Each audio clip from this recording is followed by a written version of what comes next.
Are you ready to take the lead in the dance of life? Fall in love with who you are right now? And find uninhibited joy every day? Then it's time for you to flaunt your smart, sexy, and spiritual self. Join radio host Lora Cheadle and learn how the 5 steps of flaunt can help you quit seeking approval, proving your worth, and release you from the judgment of others. Express all that you are, discover your naked self-worth, and finally, enjoy the life you've worked so hard to create.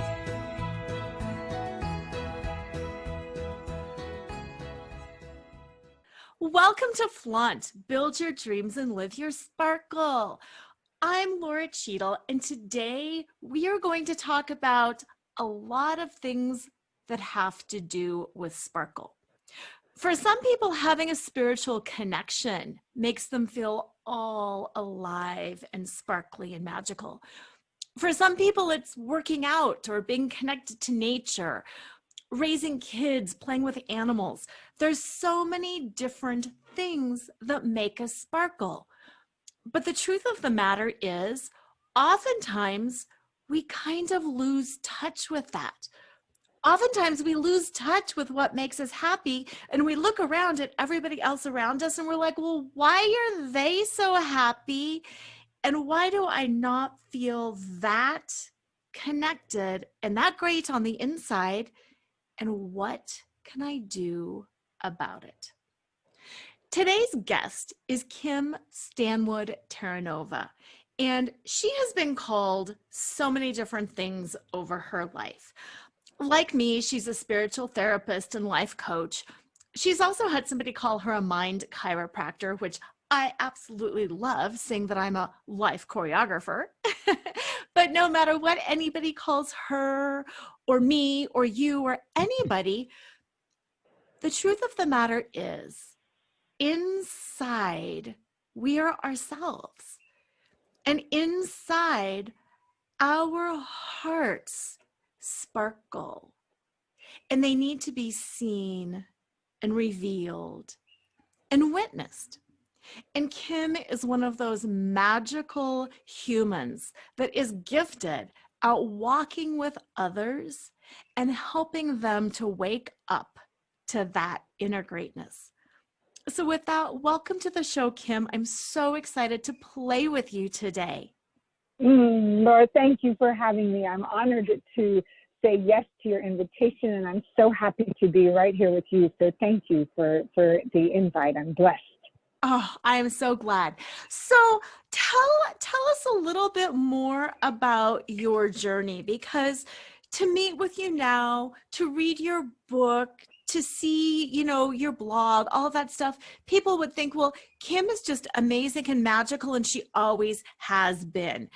Can you just tell us a little bit about your journey? I think that journey you just described sounds heavenly. I love that. The always has been, the truth of it is, I think that each and every one of us are magical and have the powers within us at all times. It's when do we wake up and access them that is so darn interesting. And I think my wake up, I'm grateful, was at a very young point in my life where I was able to see through the eyes and the feeling tone of pain. It was uncomfortable, but to really see something was happening that I wasn't tuned into. There was something happening in the universe that I wanted to know more about. And it caused me sadness because in high school and college, it wasn't a conversation. People would look at me like, why do you want to understand the workings of the universe and how to create your reality? And I did. And so right. the sadness of that and not having like-minded souls to talk to really, sometimes we do get pulled by the pain. And I was in that place where I found a spiritual center right in college. And from that point onward, I just kept creating all that I could and following and practicing spiritual principles. And as you just said, like magical living and how to really propel it into motion in my everyday life. Does not mean that it's been a smooth sailing ride. It means that, sometimes in a magical adventure, there's always ups and downs. I always say to people, just imagine you're putting yourself on a roller coaster, because this thing called life is a roller coaster ride. And if we could look at it as, we know there's highs and lows. we can choose to put our hands in the air and know I'm going to ride the highs and the lows in a conscious manner so that I can access the tools at my availability to continually feel lighter and more available to see what's really happening and not get caught in the circumstance. That's when we're living the roller coaster ride with the knowing that it gets bumpy. And in the bumps, we have to ride through it. Yes. You have said the word conscious a few times. And I think that is so important because for many of us, and myself included, I have gotten into these phases where I'm just caught up in life. And it's just, I'm putting one foot in front of the other, but it's like, oh, I'm cleaning and I'm doing laundry and I'm taking care of this and I'm getting through, but there's not a lot of conscious thought going on. And when that happens, years can go by. Yes, good point. Absolutely. Years, days, moments, and we could unconsciously create things we don't want. And that was the propelling pull for me to move forward in completing my book, is to assist individuals to see, wait a second, when we really stay conscious, and what I mean by that is awake, so that we all have an inner technology within us. And that inner technology is our availability to create our lives, co-create our lives with source energy. And when we are unconscious and asleep, we're still creating. It's just we're doing it in an unconscious manner. So we're often creating things that later we say, why did that just happen to me? Or what is going on here? Because we didn't realize where we were participating because we were, asleep. And that's a human experience. It's a human experience. And how can we gently remember, oh, I want to stay conscious to enjoy this journey? Yes. And something that I hear a lot of, I guess, criticism or pushback around, and I want to talk to you about it, is that unconscious creation piece, because sometimes people will say, I did not create my own cancer. I did not create my own. And I think there's some more understanding that can be had around that it's not around that unconscious creation. And I would love to hear your explanation around that. Absolutely. And I'm with you, because that is when people can say that, like, wait a second, I didn't create this. Now, we have to always realize we're in a world where we're bumping up against circumstances. So whether the circumstance shows up, whether it's a car accident, whether it's something that someone says, but Kim, I didn't call that forth, and I understand. That over there could have had a whole different intention and map of where they were going and crashed into yours. Our health, whether we're in different areas of what we're eating, where we're living, what's going on that we unconsciously don't know it's affecting our body temple, can bring about an illness that I'm definitely not saying, oh, I called that forth. Yet, what I am saying is, when those circumstances occur, and if we look in the world right now, individually, we didn't call forth and intend all the things that are happening in the world, yet we have a responsibility to how do we respond to it. And that's where I'm pointing to. Stay conscious in your response to it, because that's where you're going to have the magic come rushing forward to have a result that is more in alignment with perfect health, wholeness. What do you do with that circumstances? It's recently, as I mentioned to you briefly, is that when my home was taken in the Southern California fires in one night, I definitely didn't say, oh, I unconsciously asked the fire to come right here, burn my house down. I could learn the lessons of that. That is not, I'm not looking in that direction. That was something that was occurring in Mother Nature that my house was on the path and it went right over it. Right. Where I get to choose to grow is I can stay conscious in what I'm doing with it. Am I going to stay the victim of it and that be the defining story of my life? Or am I going to use it to propel me into really making awake, conscious decisions and moving forward? It means things happen to us. That's our story. I want to always inspire people. What are you doing with it? Who did you become because that cancer came into your life?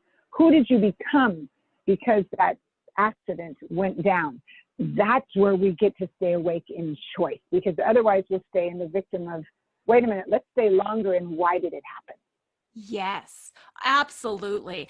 My personal story around that I really feel compelled to share because I think it dovetails so Yes. perfectly. Yeah, with what you were saying is 23 years into my marriage, I found out that my husband had been unfaithful to me for 15 of those years with 5 different women. Now, Oh my goodness. it was the worst experience I ever had. It was the hardest thing I ever had to deal with. But even through it all, I kept having that feeling. What in me wanted this? What in me was co-creating this experience? Because I am a participant in it. I'm not just a victim. I am a participant. Right. Yeah. And Yes. it was really hard to define that, to say, it's not my fault. I didn't cause this, but I also have a part in it, which I Yes. do. Yes. And I did. And long story, lots of therapy, lots of spiritual work. We have a better marriage now than we ever have. And it was a gift in so many ways. Is it a gift that I would give somebody else? No, no, no, no, no. You don't want this gift. Right. Yeah. But how beautiful that that's the way you moved through it. I mean, right there's a most divine example of really staying conscious. Yes. To what do you do with it? So you were still participating, and that's miraculous. Yeah. Yeah. So that is, and you get the pearls, right? You get to take those pearls forevermore and be really embodied by who you are, not what happened. exactly. And that's why I love that you talk about intention, because even as I was having my world completely rocked, I did try to stay mindful of that intention.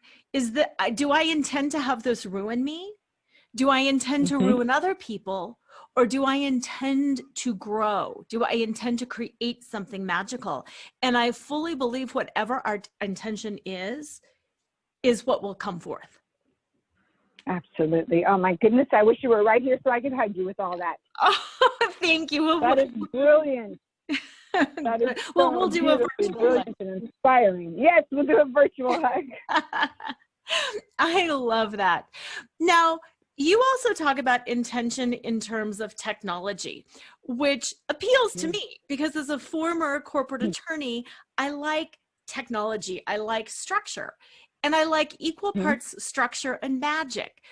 And that's what is so captivating to me about the title of your book, The Technology of Intention. It's saying, have both. And I'd like you to talk a little bit more about that and how we can have both technology Of course. and intention. Yes, I think we do have both. They're both in front of us in life. And when we know that, wait, there's a perfect dance of the two of them. And look at it this way, we all have spiritual technology within us. We all have inner technology that we came into this body temple with. Often we forget, we look out at the outer technology, our screens, something to tell us who we are, what we should decide. We're looking at something from the inner to out, whereas that technology is beautiful. And if we only live in that, we will forever be an out of balance society. If we come back to realize, wait, there's room for both. There's room for my inner technology, the inner intuitive guidance within, my connection to source, to spirit, that I want to listen to that, to sit in meditation, to live a life of intention so that I'm going within while I also look outside of myself.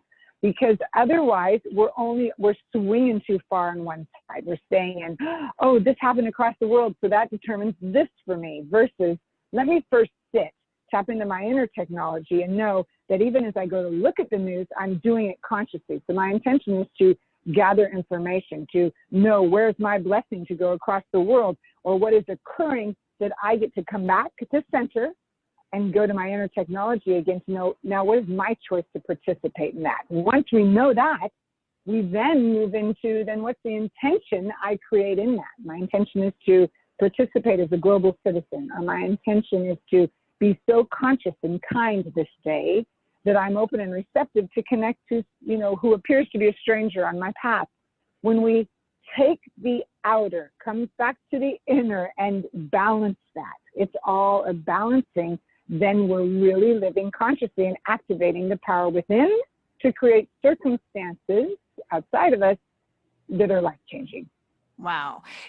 I was actually giggling when you said something about watching the news, because I thought, yes. How many times have people, myself included, I have been guilty, intentionally gone on social media with the intention of picking a fight with somebody, or seeing, you know what I mean, or seeing something that'll raise your hackles.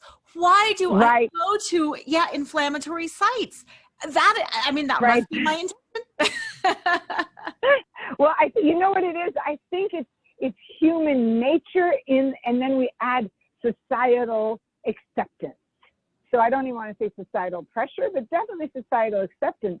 We get to look at that and know, okay, there's times I start giggling. I look down and I'm on Facebook for 5 minutes. I'm looking at something. This morning it happened to me. And all of a sudden I stopped. I looked up and I went, wow, 9 minutes just went by. Kim, were you conscious that you wanted to be lost in that?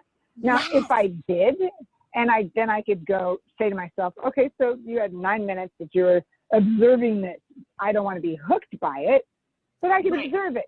But when we realize in society, the kind of conversations you and I are having ignite us, because this is what feeds our soul. And when we get to have these kind of conversations everywhere in the world, then we're coming in connection with my spiritual technology is bumping into your spiritual technology. So I don't need to pick a fight. My aim is to understand. I may still not agree. You know, when people say to me, oh my goodness, we can't talk about politics or religion. It's one of those things that I burst in laughter and say, I beg to differ. I welcome it all. Because when we say there's something we can't talk about, we're already putting up resistance and reactionary, patterns.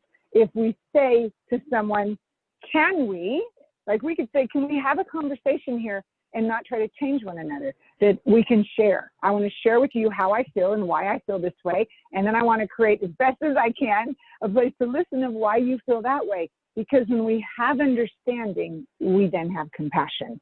Without understanding, we will stay to defend ourselves, because someone has to be wrong for us to be right. So that's all part of coming together to remember that, wait, we are one humanity. If we choose to remember our deep connection to one another, we can grow together, even in our differences. And I know that's a big call and a big ask. And why not still move towards it? Right.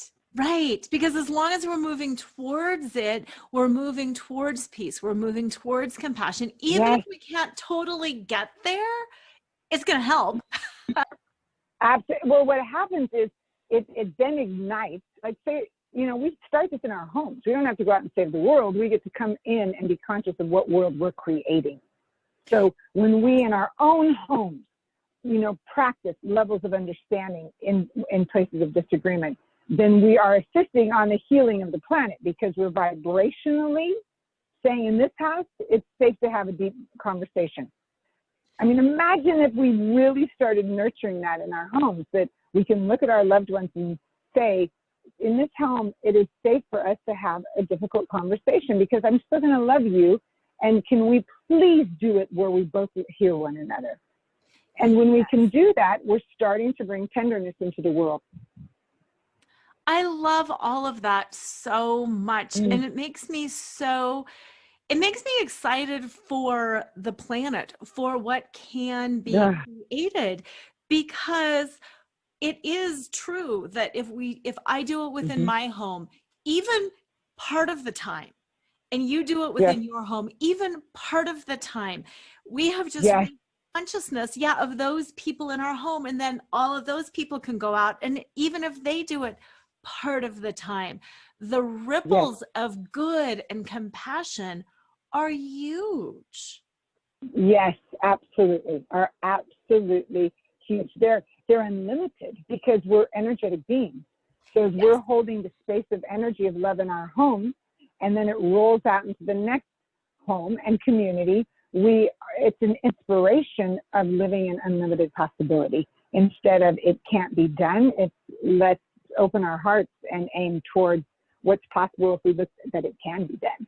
You know, and I really believe that when we begin in our own inner sanctuary, where we have to clean up our own hurts within our own hearts so that we can have compassion to understand someone else. The other day in a class I was teaching, I said something very similar, as if we are judging ourselves, if we're having judgment on ourselves, which is why the spiritual work of really healing our own hearts is so important. But if we're holding judgment on ourselves, we're probably holding it on someone else. If we're holding it on someone else, we're probably having judgment about ourselves somewhere.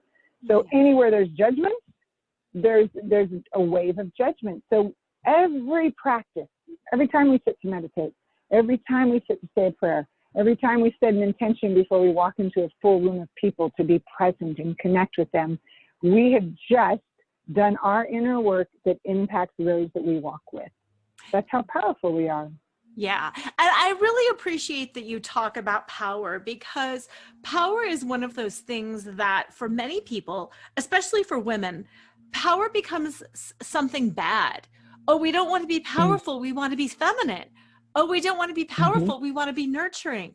But power is not what we think it is. Power is not being a dictator. Power is not being, an authoritarian presence. It's that divine power. And I'd love to hear your take on power and that pure positive power that we all have inside of us. I love the way you just said all that, because we can be powerful and feminine simultaneously. We can be powerful and kind in the same breath. Power has been against society looked at as there's a hierarchy. If you're in power, I'm weak. Instead of, wait a minute, how about you're in power, I'm empowered, and we can share knowledge and wisdom as we move together through this life existence. There's a few things that I just so appreciate. And one is, the path of a spiritual warrior is one of surrender. When a spiritual warrior, someone who's standing in truth for really staying as one body of consciousness and being conscious of their choices and applying self-care and spiritual practices, when one surrenders, that right there is a place of power. Because in surrender, we let go if it has to be my way. And I know this is really, sometimes people look at me like, what are you talking about? But when we surrender, I'm surrendering to the power that's unlimited within me, spirit, source, whatever you name it. And that power is always within me. So in my surrender, I just created more space for the unlimited power of the universe to flow through me. That's a powerful place to be. Very powerful. And what's funny about that too, and with surrender, and you hit the nail on the head when you said some people are like, what? We never had control in the first place. It is such an illusion that we have control, and we just think we can. And that's one of the things that I have, again, giggled. I giggle a lot, but giggled over with coronavirus. We don't have control. We never have had control. Another virus could hit, this could go away. You could get sick, you could get well, you could not. I mean, so many things, not so many things, really, except our own reaction. We really don't have any control over anything. Your fire, there is just there's no control. So why not surrender anyway? Surrender, and then surrender to that unlimited power within to guide you of what is the inspired action you take. So the fire, say, my surrender was, I have to go. And my listening was, I'm staying in prayer to catch, okay, what is the guidance I need right now as I go, so that I could still simultaneously surrender to a power bigger than me that said at one point, go back in the house, you forgot something. Yeah. So that I knew, wow, I don't know where that voice is coming from, but I have to go back in there. Yeah. And if I wasn't in surrender, if I was only, doesn't mean I wasn't scared. Of course I was terrified, but I was still surrendered and Yes. empowered to listen to an unlimited power, to what was the next step that was the most, that brought about safety for my family and myself. So it's definitely a word, again, that, words in themselves are powerful because they're energy. And which words we choose to use either empower or disempower someone. So that word power is beautiful when we look at it from the eyes of, can the word power really be all about empowering? Yes. And I liked how you said about, use the word hierarchy, because we do think it's a hierarchy, and no, it's not. We can all be incredibly empowered, and we can all be Absolutely disempowered. So yeah, let's all empower ourselves. Why not? Yes, absolutely. And that's our journey of really healing and diving deep in our own paths so we could assist others. And it's one that I believe is so worth taking. Yes. And it takes courage. Yes. Yes, it really does. Now, speaking of courage, you have done a whole variety of different kinds of training. From the spiritual to the energetic, you've done a whole variety of things. And there's so much I want to say on that, so I'm like kind of stuttering. I think it takes courage to sample.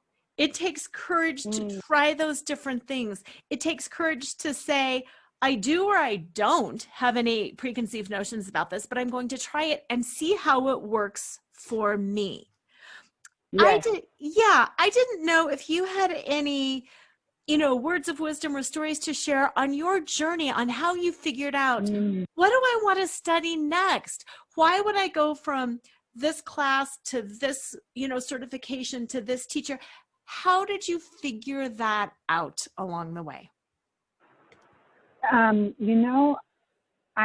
always been an eternal learner.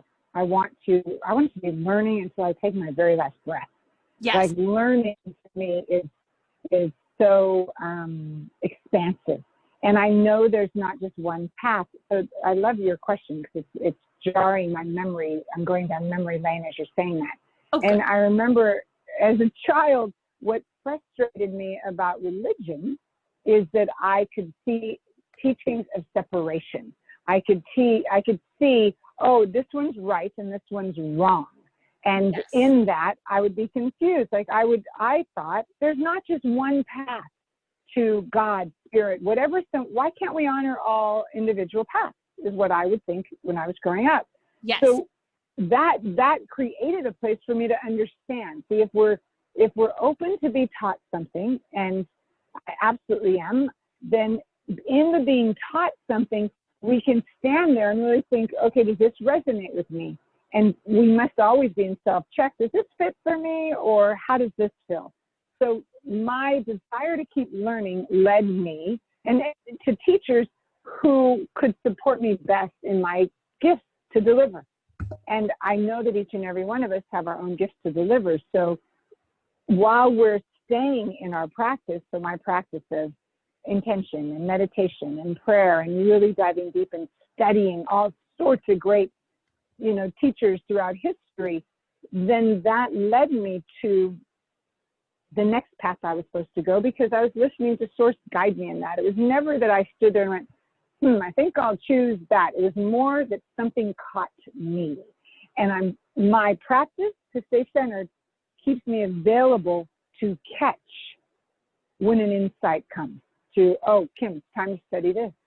Yeah. I did not know when I first started, when I first walked into a spiritual center in college, I didn't know that I would be at one point in my life making sure I had a license to assist individuals in counseling them with spiritual healing and really understanding. So I had no idea. All I knew was I wanted to know more about that. So Yeah. it was really an inner interest, and then having the courage to say, I don't know how I'm going to do this, but I'll say yes. I say yes a lot. That's, you know, there's at Agape, there's a giggle if someone says, Kim, how about da-da-da-da? I have to catch myself now because I started to get too overscheduled to really take a breath and think, okay, is this yes a fit for me? And can I be of service to humanity by saying yes to this? And if that is a yes on both of those counts, then most likely I'm stepping into it. So I'm sure there's so much more I'm still going to learn in this lifetime. And I want that because then I'm gifting it right back to all of my clients and everyone who comes to my events. I get to turn around and gift it right back, which is, then it gets more spread out, right? Yes. And I think that's such the perfect definition of co-creation, which is something, again, that sometimes I think people don't quite understand. It's the cosmic nudge from the universe giving, putting the course in front of you or giving you the curiosity and you being conscious and aware enough. Yeah. To follow that and to say yes. And then, because I struggle with this too, the discernment to say no sometimes. Yes. Yes, it is discernment. So it's so good to have an intention to, hey, my intention is to master discernment. It's always a really smart one to help us know when to say yes and when to say, I can't do that one right now. Yeah, because that's so hard. That's part of our growing edge, I think, and that's okay. It is. We're going to take a quick break here for a message. And then when we come back, I am going to take you through the 5 steps of flaunt and have you share all of your incredible wisdom around those 5 steps. So we will be back. To all the women who have cried in the shower, smiled when they wanted to scream, and couldn't wait to get home and unhook their bra, Flaunt is the definitive guidebook on how to get back in touch with who you are underneath your labels, roles, and scripts. Fall in love with yourself right now. Breathe life into the dreams you left behind and live each day with uninhibited joy. Pick up a copy of Laura Cheadle's #1 best-selling book, Flaunt. Drop your cover and reveal your smart, sexy, and spiritual self wherever books are sold. It's available in print, digital, and audio formats and comes with 2 downloadable meditations. And we are back. We are back on with an incredible, brilliant guest. We are back with Kim Stanwood Terranova. We have been talking about intention. We've been talking about the technology of intention that's inside of you. We've been talking about compassion and love and joy and how to do all of these amazing things that oftentimes we think that we should do, but we're not exactly sure why or how or what that means. We've been talking about truly how to connect with who you are inside, how to feel your way through life with clarity, with intention, with purpose. So you can feel as good on the outside or on the inside as you might present to the world on the outside. Now, talking about that inside and that outside, that goes right into my work around burlesque and masks and the costumes that we wear. Flaunt is an acronym for Find Your Fetish, Laugh Out Loud, Accept Unconditionally, Navigate the Negative, and Trust in Your Truth. And those are the 5 steps that I believe we should do every single day so we can connect to that power that's inside of us, so we can be conscious and mindful and filled with joy, so we can be both aware of that inner burlesque star, as I like to call it, and also aware of those masks that we wear. Because sometimes it is appropriate to cover ourselves in a certain way, to cover aspects of our personality to help empower or to lift somebody up. But like Kim was saying earlier, we have to be intentional and conscious about what we're doing, Otherwise, we just get lost in the shuffle and we end up being somebody that we are not being. So with that, Kim, I am going to take you through some of these steps, and I want to hear about the technology of intention and how this works for you. F is find your fetish. And I really believe that we have to find what's fun, or why would we even bother living? What is your fetish? What do you enjoy so much? I love that. What is my fetish? I don't know that anybody's asked me that. That is fabulous. My fetish is the word fabulous. I know that. Say that. I've been saying that a lot. My fetish is that I so live for that connection of spirit and source. So whatever someone calls that, I honor that path.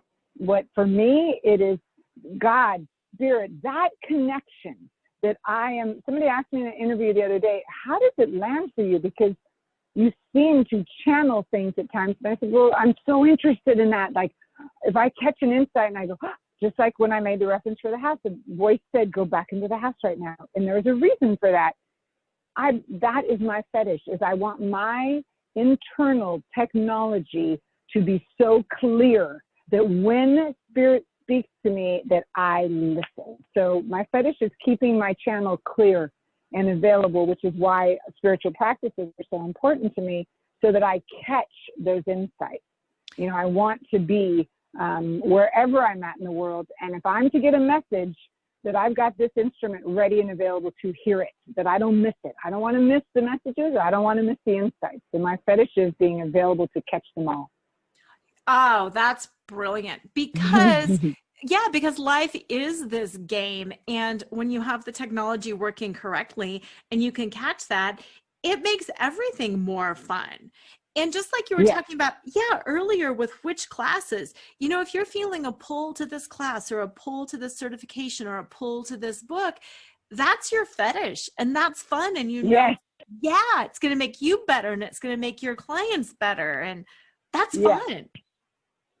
Absolutely. And I love the question, what is your fetish? Yay! I love that question too. It's a good one. The L in flaunt stands for laugh out loud. You talked a little bit about when you were young and you looked at, you know, religion and all of that. Some people think religion is sacred and spirituality is sacred, and it is, but then they take it one step further and they say, so it's got to be serious. It's not funny. You can't laugh at God. How dare you laugh at God? What is your view on laughter and spirit, and how does laughter play into this whole thing? Oh my goodness. Laughter is one of the most healing balms we can apply when our heart is heavy, you know, or at any point when our heart is light. There is not a day that doesn't go by that I am not laughing to the point that my stomach hurts at a certain point. It's like, oh my gosh, that was so funny. This last few days, I had more humor at laughing at the idiosyncrasies of myself, where I did something that later I went, oh my gosh, did I seriously just do that? But I laughed because I thought, well, I already did it, so I'm going to laugh. It wasn't anything to do with harm. It was where maybe I asked a question that wasn't quite, you know, right or something, but I learned something in that. But when we can laugh, we are healing ourselves. If we take it too seriously and we're into judgment, again, there's a right and a wrong, and I shouldn't do that. Should is not one of my favorite words. It's one of my least favorite. And I write about that, is that if there's a should, I should do this, or I shouldn't laugh, that right there is holding judgment on what laughter is. And I think that there's room for laughter always. Years ago when I was with His Holiness the Dalai Lama, and he was moderating a peace event in Italy, and I will never forget how beautiful it was on the frequency of his laughter. He could be in the midst of something very serious, and he could burst into laughter. And I thought, I want to be able to embody that we can still be very compassionate and loving, and there's moments that laughter is necessary. Yes. What a great story, and what a great gift that you Mhm. got to experience him in person. Yes, absolutely. Absolutely. Mhm. The next step of flaunt is AU, accept unconditionally. And I call that the golden center of flaunt because when we truly can accept both ourselves and others unconditionally, it changes our lives. Hmm. But it's Yes. so hard sometimes to get out of our head and to get out of thinking how it should be, like you just talked Hmm. about should. There's that word, right? Uh-huh. Yes. And how others should be, and what our relationship should be like, and our jobs should Mm. be like, and what kind of promotion we should get, and what our kids should do. And it's Yes. hard to accept unconditionally. I was wondering if you had any tips or tricks on letting go of those shoulds and learning Absolutely. how to accept unconditionally. Yes. The very first trick is you set an intention to do so. One can set an intention, that my intention is to be willing to let go of any sense of separation and allow acceptance to guide me. It would be a great intention for people to have, to let go of any sense of separation and allow acceptance to guide me. Sometimes people think that, accepting unconditionally means that we will let someone harm us or do something that isn't in alignment with us. That isn't what this is pointing to. Acceptance is that we're here to keep our side of the street clean. We're here Yes. to work on ourselves. And as we can see someone else, if they're doing something that doesn't vibrate with us, again, if we practice levels of reaching for understanding, we can lean in to have a conversation instead of pulling away to separate that they're wrong and I'm not going to accept that. We must choose what honors us and know if somebody's not physically harming us, please know I'm not talking about a physical harm danger in life. I'm not talking about, let me accept that that's coming at me. That's a different subject matter. Right. When we talk about acceptance of unconditional acceptance, we're talking about someone's behavioral choice in our relationship or something that we think. The second we say the word should, we're jumping into an expectation. My job should do this. And they didn't, I don't accept, anything at my job. Right then we're in expectation. My children should do this. We're in expectation. The quickest way to get out of expectation is to set an intention. And that's one of the top components of why I wrote the book, is that we can see that expectation leads to disappointment. So if we could come back to, I'm right here, and if I want to stand in acceptance and allow others to grow, and I'm here to grow, I've got to get back to me setting my intention. And it could be, my intention is to be clear in what is acceptable and not acceptable, meaning in a relationship. If you're with someone, then let me communicate. And that's a part of acceptance, that I'm accepting myself, that this certain behavior wouldn't be acceptable for me. So now let me talk to you about it instead of separating from you and judging you. Yes, yes. Because so much, I like that you use the word disappointment, because so often we're disappointed and then we're a victim and then we internalize and blah, blah, blah, blah, blah. And it takes us down this whole spiral that never had anything to do with us in the first place. It's just that we weren't clear. We weren't communicating. We were in judgment. We were in those shoulds. So I love setting the intention. And I also think, and I'm curious your take on this, I love sharing my intention with other people. And I find, absolutely. Yeah, because I find if I will tell, whether it's my friend or my kids or whatever, my intention for the day is blah, blah, blah, then they can either come along for the ride or they can be like, oh, that's not mine. And then we separate and we do our own thing and nobody is hurt. Correct. Yeah. We share and understand. Absolutely. Yes. Yeah. Because there is no judgment around that. There are days I don't want to go have fun. I want to clean. I want to organize. I want to get some work done. And I don't really want to go have fun. And if somebody else does, I don't want to hold them back. And I don't want them to interfere with my work. So it's all good. Yeah. Yeah, exactly. It's all good as long as we're talking about it. Exactly. I'm with you. Yeah. The next step of flaunt is N, and that's navigate the negative. And I am a big believer that there's nothing negative in the world. There's really Mm. nothing Mm. positive in the world either. There's just a lot of stuff. And Mm. whatever we intend that it means, it will. Mm-hmm. But Mm-hmm. but we do have to navigate. And my question for you is around this whole technology of intention. Sometimes we're so clear and we're so spiritually connected and we're hearing that voice and it's all perfect, and then it hits the wall and it doesn't work out anyway. How do you handle that? Because being spiritually connected doesn't mean you're perfect. Being spiritually connected doesn't mean nothing's ever going to go wrong because you've heard it all perfectly.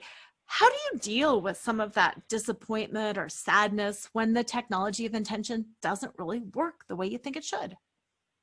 Beautiful question. It goes back to what you just asked me before. We start practicing acceptance for ourselves, and know that if I can see that this doesn't look like it's working for me, then I get to be in acceptance, gently take care of myself and the hurts that I'm feeling, and we get to begin again. So what if we're bumping up against something and it's not occurring, that there's usually something we still haven't seen, that this wouldn't be for our highest good. So we need to look deeper. You know, again, back to what happened for me, that it could be appearing like, wait a minute, you just lost everything. How is your intention fulfilled, right? That isn't the question I asked the day of the fire. Did I 6 months later look back and say, I wonder what was there anything in there for me to learn? You bet. But when we're in the midst of the fire, literally, of sadness that it didn't seem to work out, we must care for ourselves right then. That isn't the time we say, why did this bad thing happen to me? Because then we'll stay stuck in it. If we comfort ourselves and know, okay, there's still something I haven't seen, so I'm going to be in acceptance of self-love for myself and regain my strength and begin again. And so that if my intention next time is to call forth clarity on this specific thing before me. Because if you call forth clarity, you will get it. And then you get to look at it with clarity of, oh, I didn't see that. Almost every time that somebody's come back to me, you know, 1 year and said, oh my gosh, why did this happen to my child or myself? And I'll say, please, let's not ask that question now. Let's ask a different question. What is the healing path for us now? What is possible for us now? What is necessary for us to put into place now? And we will get an answer to that question in the future. But if we stay there now, we'll stay stuck. Yeah.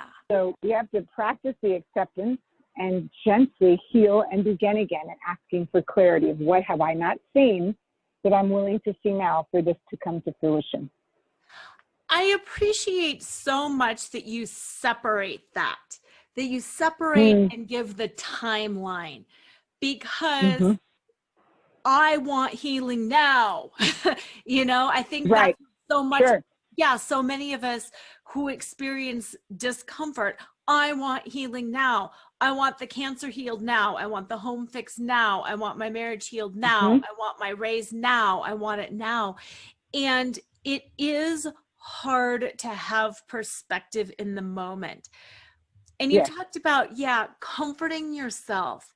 And ooh, there's a lot around that. There's a lot around that. And it's necessary. That's the time we must care for ourselves. Yeah. Yeah.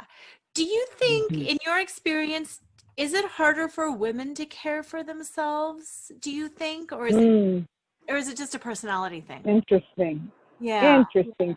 I'm hold on, let me listen for a minute. I think that I could understand how we can see it that way. I don't know if it's totally, I don't know that I'd say it's just harder for them, but I could see how it appears that way because women, the feminine energy of caring tends to at times get us to be off balance because we're so busy caring for others. You know, so it's harder to be gentle with ourselves. But at the same time, there's also, you know, I see, especially now, that it can be challenging for men as well. Yeah. And, you know, asking that question, sometimes I ask a question and I very clearly have the answer in my head, like, oh, I'm going to Sure. leave. And that was one where I was like, oh, I can see this on both ways. I'm really Yeah. truly not Yes, sure. you can. Yeah. Yes, and that's okay because, right, you know, we're really bending into that it's safe for the male energy to take on some of their feminine tenderness as well, and still stay strong males, and it's safe for the women to take some of their strong, powerful energy on as well. We need to be gentle with each other as we come into balance. There's room for all of it. Yeah. Yeah. That's amazing. The last step of flaunt is T, trust in your truth. And yeah, and to me, I think that is the most important place for anybody to get to. Like you were talking about the technology of intention being inside and being able to look within.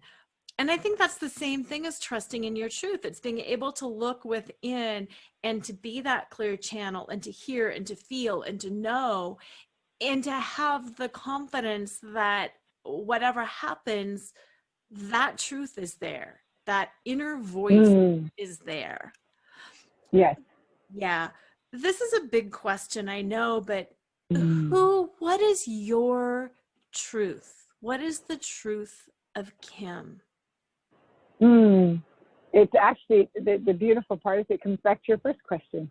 You know, what is my fetish? Is the truth is that connection to source is my very breath. And that I am completely surrendered to that, to really cultivating that relationship with spirit more than it, and I trust that. So it's my truth and I trust it. So I'm always, like even when you asked me the question just a moment ago, I got quiet to check, wait a minute, what is the truth of that? Because I don't want it to just be a random answer. What is the truth of that for me in this moment?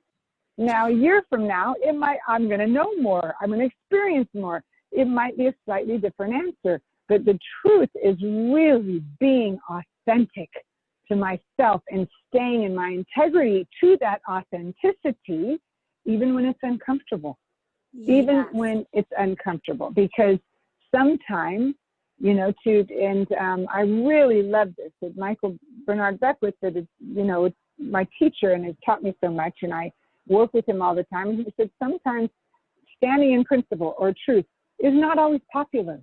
And I understand that because, and it doesn't mean we don't do it. Yes. It doesn't mean, well, you know, it means that let's just be gentle with ourselves, but standing in our truth may not always be popular. For years, many years, I've had people like, what are you talking about? You're odd, you're weird. And I thought, and so be it. I still want to have the conversation, you know, so it is uncomfortable at times, and it doesn't mean we're to be diminished in it.